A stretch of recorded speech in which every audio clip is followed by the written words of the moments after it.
chapitre de Boruto de Masashi Kishimoto et Ikimoto. Et franchement, ce nouveau chapitre est toujours un peu dans la continuité de ce que j'adore actuellement avec Boruto. C'est la nouveauté, le côté inédit que nous offre Boruto et l'arc de Kara, d'Otsutsuki, des outils ninja et du contenu en gros de ce fameux gonflable qui a en gros touché le sol. On a plein d'informations qui tombent, moi j'ai plein de questions en tête sur AO notamment. Et je vais encore le répéter par rapport à mes anciennes vidéos, comment AO peut être encore en vie, alors que AO pendant la 4ème Grande Guerre Ninja était au quartier général et que Jubi, c'est qui Jubi? La fiche technique qui apparaît, Jubi c'est la fusion de les 9 démons à queue qui fusionnent. Fusion, hop, ça fait un seul démon, ça devient Jubi. Et Jubi, qui est le démon à 10 queues, a envoyé une bombe bijou au quartier général qui a complètement rasé, non pas le quartier général, mais la région. C'est comme si tu avais là, boum, moi la Bretagne elle disparaissait, j'avais plus rien. Donc là, Jubi t'envoie une bombe, tu as une région qui disparaît, à des centaines de milliers de kilomètres, et on va te dire que AO est encore en vie et qu'il a juste perdu un œil, un pec et un bras. Tu te foutrais pas un peu de ma gueule? En gros, ça veut dire que si AO a d'aussi fortes probabilités d'être encore en vie, ramène-moi le père de Ino et le père de Shikamaru, parce qu'ils étaient ensemble au quartier général. Alors moi j'ai plein de questions, c'est comment AO peut être encore en vie avec juste genre un œil en moins, un petit pec abîmé et des bras en moins. Là aujourd'hui on te dit, et Mitsuki dit, AO est un outil ninja. Cette phrase me dérange énormément. AO est un outil ninja. Est-ce que c'est un homme qui a des outils ninja ou un homme qui s'est fait refaire de la chirurgie esthétique avec des outils ninja, ou est-ce que AO est un outil ninja? La phrase est super difficile, elle a plein de sens possibles. Est-ce que c'est AO qui a un outil ninja, ou est-ce que c'est un outil ninja qui a pris l'apparence de AO? C'est complètement con, mais t'as plein d'idées. On voit que AO a des souvenirs de la guerre, de ce qui s'est passé, du clan Sarutobi. Il connaît Konohamaru, il connaît le Rasengan, il connaît Naruto. Donc AO est bel et bien AO. C'est pas une sorte de pantin, c'est pas une marionnette comme on a vu, c'est AO. Donc oui, c'est gênant. Moi j'ai envie de savoir comment elle a survécu. Et j'espère qu'on aura la réponse parce que là tu as le combat, les gars, de Obi-Wan contre Anakin. Non pas de Death Note, mais de Boruto aujourd'hui. Et c'est complètement fou. Parce que là, Boruto, il te sort un sabre laser, mon gars. Et tu as AO qui te sort un sabre laser. Et tu vas avoir un combat au sabre laser de Boruto versus AO. Et je me fous pas de ta gueule. Tu vas vraiment avoir du sabre laser. C'est stylé. C'est ultra stylé. Et j'ai kiffé limite. J'ai kiffé. Donc tu vas me dire, ouais, mais c'est complètement con. Parce que dans Boruto, il n'y a pas de sabre laser. Qu'est-ce que tu racontes? C'est des sabres chakra. C'est dans la continuité de ce qu'on a déjà vécu en fait avec Naruto Shippuden, avec les lames de chakra qu'avait Asuma Sarutobi, une espèce de petite poignée où il diffusait son chakra pour faire des lames de chakra. Là en fait, d'après ce qu'on a expliqué dans les outils ninja, c'est une sorte de petit poignet où quand tu appuies sur le bouton, ce bouton aspire ton chakra et il le ressort en tant que lame. En fait, c'est un outil qui bouffe ton chakra, un peu comme Sameada, l'épée de Kisame. C'est une arme qui bouffe ton chakra de fou, qui stocke tout ton chakra et qui la ressort en tant que lame. Et là, Boruto, il sort son sabre laser, tel le Jedi de Konoha. Et il va te défoncer AO. Mais le chapitre était cool, tu as le bras droit de Konohamaru qui est mort aujourd'hui. Et j'ai aimé, j'ai énormément aimé. Pourquoi? Parce que tu as les personnages principaux, Konohamaru, Sarada, Mitsuki, Boruto. Les personnages secondaires, Katasuge. Et ce fameux shinobi, compagnon de Konohamaru, qui est au 3ème plan. C'est pas un personnage principal, c'est pas un personnage secondaire, c'est un personnage trigondaire, je t'en montre des mots. Et ce personnage est complètement inutile, il pourrait rester au sol et rien faire. C'est-à-dire que là, ce mec, il va sauter sur AO, le tenir, essayer de le bloquer, il se prend un coup de sabre laser dans le bide, et il te fait quoi le mec?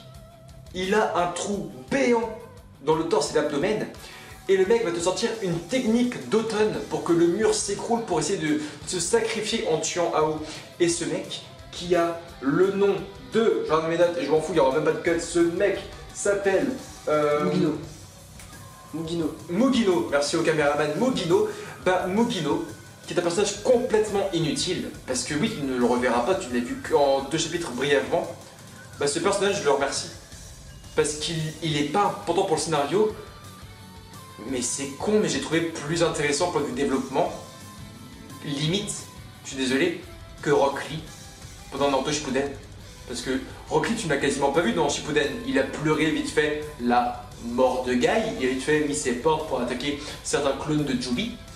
Mais Rock Lee a pas eu un vrai développement. Ce mec-là, il sort de nulle part, il a pas de nom, tu sais pas d'où il vient, tu ne sais pas s'il a participé à la Grande Guerre Ninja. Ce mec, il saute sur AO, il a un trou béant dans la poitrine et dans l'abdomen, et il continue à se battre dans du Doton pour faire un éboulement. Ce mec est ouf. Il a un courage de psychopathe, et même Konohamaru dit il s'est sacrifié, on doit honorer ce sacrifice. Je suis carrément d'accord, donc hommage à toi.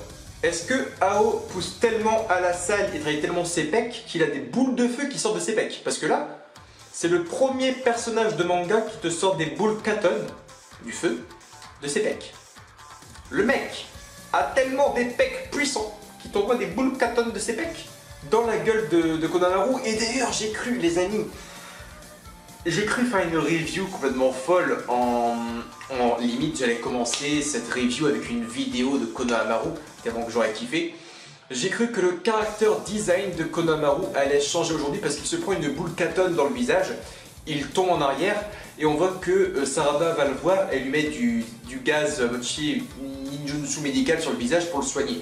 Et Konohamaru regarde Sarada, il a l'œil qui est à moitié fermé et il a tout le visage qui est brûlé, il a des cicatrices sur le visage. Et j'ai regardé le caméraman et je lui ai dit putain, Konohamaru Sarutobi va avoir un nouveau character design avec la moitié du visage brûlé, un peu à la Obito, tu vois. Pas aussi grave qu'Obito, parce qu'Obito c'était les lèvres qui étaient allumées, c'était tout, l'oreille était gratinée et tout. Mais il aurait eu genre 2-3 traces de brûlure, des espèces de vagues sur son visage, on pensait que ça a été brûlé quand même. Et je dis attends, ça va montrer un côté un peu plus, tu vois. Konohamaru, le mec qui a eu du vécu, le mec qui s'est battu sur le champ de bataille, le mec qui a des cicatrices de guerre, ça a des stylés. Et finalement, 2 pages après, Konohamaru il a plus rien, hein. Il a été faire son maquillage, son petit make-up, il a mis son petit fond de teint, il a plus rien le mec. Donc c'était décevant. J'ai cru voir leur nouveau character design et finalement, je me suis fait fister. Parce que le mec t'envoie des boules de feu de ses pecs, mais il t'envoie aussi des boules de feu, donc des katon Hokage no Jutsu d'une sulfateuse.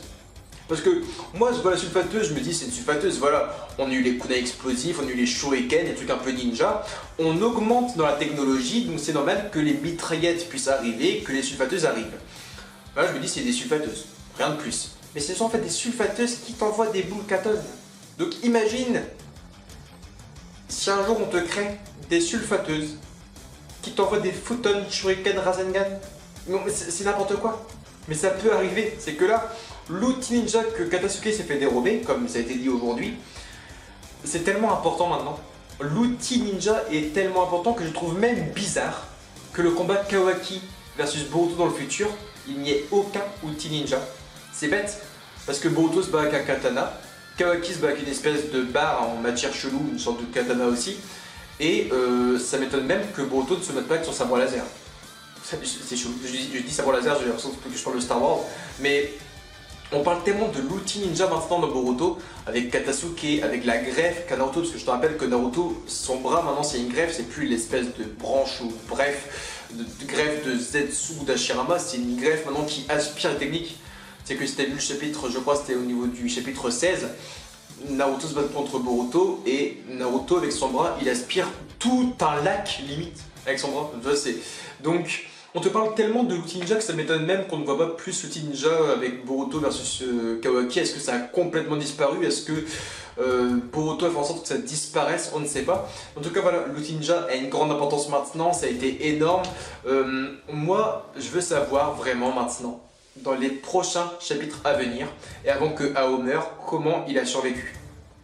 Comment ce mec, qui était assis, en train d'envoyer les infos à tout le monde aux 4 coins de champ de bataille, comment ce mec, qui s'est pris, on va être d'accord avec ça, une bombe atomique, parce que c'est la puissance d'une tête nucléaire, même beaucoup plus puissant que ça, comment ce mec, qui est dans un bâtiment, qui se prend une tête nucléaire sur la gueule, s'en retire avec un pec, un bras, vite fait une jambe et un petit œil en moins?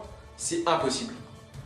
Parce qu'on n'a même pas retrouvé le corps du père de Shikamaru et de Ino. Comment ce mec-là, on l'a retrouvé? Est-ce que ce mec-là, on l'a retrouvé plus tard? Il y a plein de questions sur Ao, et moi ça me perturbe, et à chaque vidéo que je vous en parle, Ao me perturbe énormément. Ça fait 3 chapitres qu'on le voit, et je ne sais pas ce qu'il fout là. Je ne sais pas ce qu'il fout là. Et le pire, c'est que tu ne pourras pas te dire ouais mais c'est Kimoto, il va foirer le truc, tu vas voir. Non, parce qu'au point de vue scénario et au script, tu as Masashi Kishimoto qui a dans Shippuden orchestré la mort de Ao, et là c'est Kishimoto qui fait en sorte que Ao revienne, donc c'est le maître, c'est Kishimoto qui a prévu son retour, c'est que il y a un secret derrière tout ça. Est-ce que Kara, l'organisation qui est la... Bon, explication, dans Naruto et Naruto Shippuden tu avais Akatsuki, dans Boruto tu as Kara qui est l'organisation qui vit dans une autre dimension, qui est du même niveau que Otsutsuki, les dieux, et Kara, est-ce qu'il n'aurait pas déjà été en activité dans Shippuden? Est-ce qu'à la fin de la quatrième grande guerre ninja, est-ce qu'il n'aurait pas récupéré Ao sur le champ de bataille, il l'aurait soigné? C'est con. Pareil, Ao, il avait donc, je pense, une partie de son visage en moins, un pec, un bras, une jambe en moins.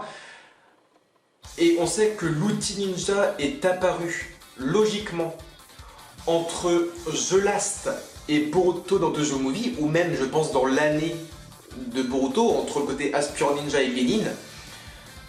Il s'est quand même passé, je crois, 15 ans, parce que Naruto a environ 35 ans en tant que Hokage actuellement, puisque Naruto a 35 ans environ. Est-ce que Ao, pendant 35 ans, il était sans jambes, sans bras, sans œil et sans pec? Parce que là maintenant il a l'outil ninja, mais avant de recevoir les greffes d'outil ninja, il était comment avant Ao? Et c'est une question à se poser aussi, c'est qu'entre le moment où il s'est bouffé la bombe Biju, où il a perdu des bonnes parties de son corps, et Boruto, Naruto The Movie, excusez-moi, où on a dérobé à Katasuki l'outil ninja, il s'est passé 15 années, et pendant 15 ans, quel était l'état physique et psychologique de Ao? Est-ce qu'il était endormi? Est-ce que c'était lui qui était dans la tombe du dirigeable? Est-ce que Kara l'avait hypnotisé ou il serait dans un sommeil profond pendant 15 ans, on tente de le soigner? On ne sait pas. Est-ce qu'il a eu des greffes de Hashirama? Est-ce qu'il a volé des greffes de Zetsu? On ne sait pas comment il était, mais pendant 15 ans, il a très bien pu passer 15 années sans bras, sans œil, sans pec et sans... C'est chelou, on n'a pas de réponse. Et j'ai envie maintenant qu'on ait des réponses. En tout cas, vos avis à vous en commentaire. Like, commente, abonne-toi, Facebook, Twitter, Instagram et Snapchat. Rendez-vous là-dessus. Et rendez-vous aussi demain pour Senseiya. Je vous aime fort. Et bye tout le monde.